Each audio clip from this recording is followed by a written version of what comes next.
The UFC's new wave of stars don't fight often enough, and it is seriously affecting their popularity as well as their career trajectories. Think about the MMA fighters who have recently been very active. Guys like Alex Pereira and even to a certain degree Kevin Holland became popular because they have entertaining styles, but also because they showed them off very frequently. Diego Lopez has been in the UFC for about a year and a half. He lost his first fight on short notice to Movsar Evloev. Again, not a bad loss. But he's strung together 5 wins since. He's 1 fight away from a title shot. I would argue that Diego Lopez is probably one of the top 5 most entertaining and popular fighters in that featherweight division. Dan Ige, the man who Diego just fought Diego on 2 or 3 hours notice. He lost that fight, but he for sure took a round off Diego Lopez. That's aging well. The first fighter I think of when I think of inactivity amongst these fighters that the UFC wants to promote is Bo Nickel. He just isn't fighting often enough. He's fighting Paul Craig at UFC 309, but before that, he beat Cody Brundage in a very dominant win at UFC 300. He should be taking 9 months off here. A couple fights before that, he got a 38-second knockout, and then he took another 10 months off. I get it. He's new to MMA. He needs to be in the gym, improving, getting better at his striking, which is already pretty good, I might add. But he's already 28, and he needs to get a little more time in the cage. So he's reaching his physical peak right as he's reaching his competitive peak in that middleweight division. Ian Gary against Michael Venom Page took 15 punches to the head over 15 minutes. That's nothing. That's chump change. They didn't even really have any heat on him. They were mostly just jabs at range. And he wanted a title shot after that fight. After beating, number 8, 9 ranked MVP? He could have fought Shavkat or JDM to earn that title shot. Now, Shavkat's just getting it. And Ian's going to get stuck with Usman or Brady or JDM. It seems like he keeps holding out for this mythical Colby Covington fight. There was talks of them fighting in the UFC Fight Night Tampa card, but Colby doesn't really fight anymore. Ian Gary thinks that beating a somewhat unlikable guy is going to suddenly make him more likable, but I don't know if it exactly works that way. Peyton Talbot beat Yanis Gamori in 19 seconds. As a young prospect, that's a green light. If it gets any greener, Miss Piggy's going to try and kiss it. Get moving.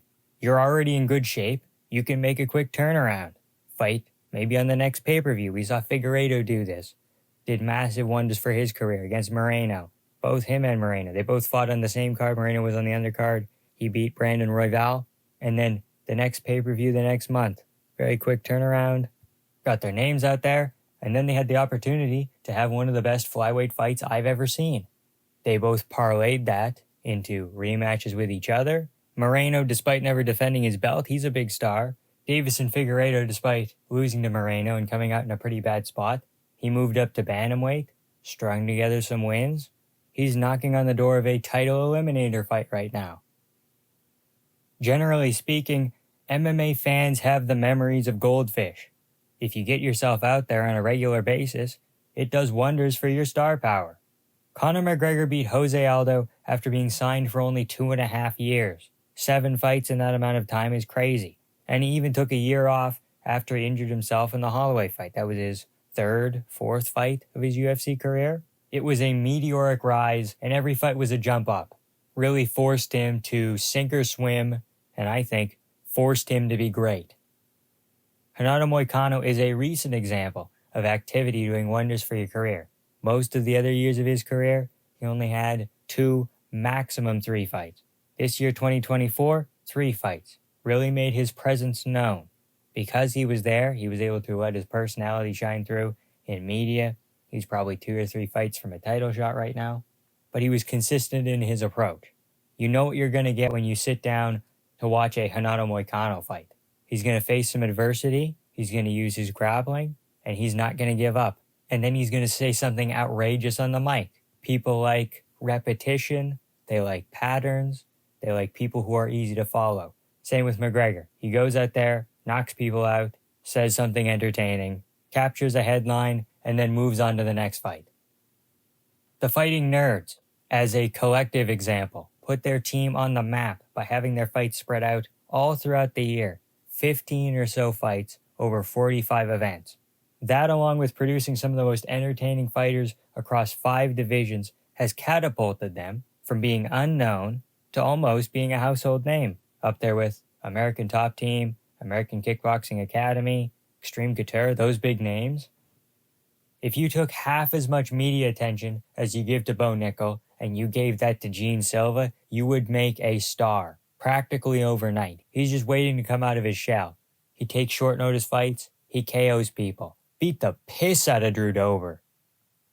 But these guys that I would argue deserve it more just don't seem to be pushed like the others. The UFC machine is very set in its ways as to who they want to succeed, even though there's so many fighters on the roster with genuine fan support. Sean O'Malley was the ultimate pet project, almost like boxing. Slow, incremental growth in terms of opponents, almost like the UFC tried to reverse engineer making Conor McGregor without any of the things that made McGregor McGregor. It feels like the UFC just said, "Oh, an Irish kid with boxing and tattoos." Same goes with Ian Gary. I've seen paper bags with more personality than Ian Gary and Sean O'Malley. If we want to take it one step further, we go to Paddy Pimblett, another UK prospect, trying to fill the void of McGregor. Again, he strikes wild, but his grappling is really what makes him special.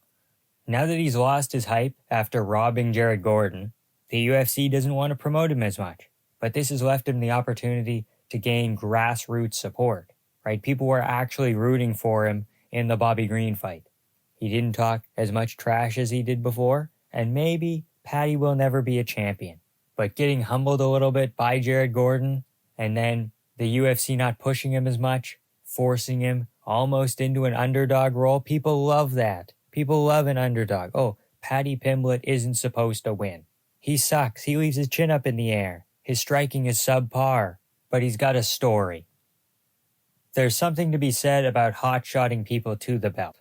Recent examples like Alex Pereira and Ilia Topuria really show that if you put these people in a position against a long-running champion where they're the new kid on the block and it doesn't feel deserving for them to get a title shot.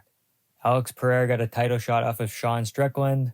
Ilia Topuria got it off of Josh Emmett, right? Not that upper echelon guy, like if Topuria would have beat Holloway already to get the title shot, or if Pereira would have beat Whitaker, those gatekeepers in that division. But when you hotshot people to the belt, McGregor too, doing it within that 2.5 to 3.5 year time span, you build people with a story. Oh, this guy had a meteoric rise here. The longer that somebody is floundering just outside the rankings, kind of in the middle of the rankings, the more chance there is that they're going to get beat, lose their O, lose some hype. We saw this just the other week with Rob Font versus Kyler Phillips, right? You put Rob in there and you say, here's a guy with a chin that can be cracked. And he's kind of one-dimensional with the boxing sometimes. Here's Kyler Phillips, a dynamic guy who can hang out on the outside and pick Rob apart. Rob Font flips the script, gets the win, and now you don't have that prospect in Kyler Phillips anymore. The mystique is gone. It's so over. I can see the UFC doing that, where they try to hotshot Peyton Talbot, but they don't fully commit. And they give him a Rob Font, and they say, Rob Font's hittable, Peyton has KO power, and then Rob Font beats him too. And then you've effectively killed this star. Or something else happens unexpectedly. Think Corey Sandhagen versus Marlon Vera. You want to get Cheeto to a title shot. Both men are very durable. I would say Cheeto is more so. He has power, and that's a very winnable fight for Cheeto.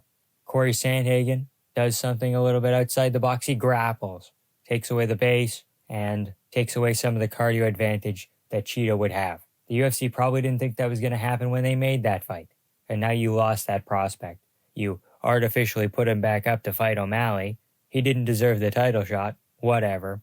But Cheeto's on a massive slump right now. You're never going to have that again. You're never going to have the Ecuadorian, South American, Latin fan base anymore. At least not with Cheeto Vera. So in closing, the UFC has to prioritize finding actual talent that wants to fight on a regular basis and promoting them the right amount, as well as, on certain occasions, rolling out the red carpet and pushing these people when they're not quite ready. putting this kind of pressure on them and seeing if they can perform to the highest level. Like, comment, and subscribe for more MMA content. Thank you all so much for watching, and have a good time.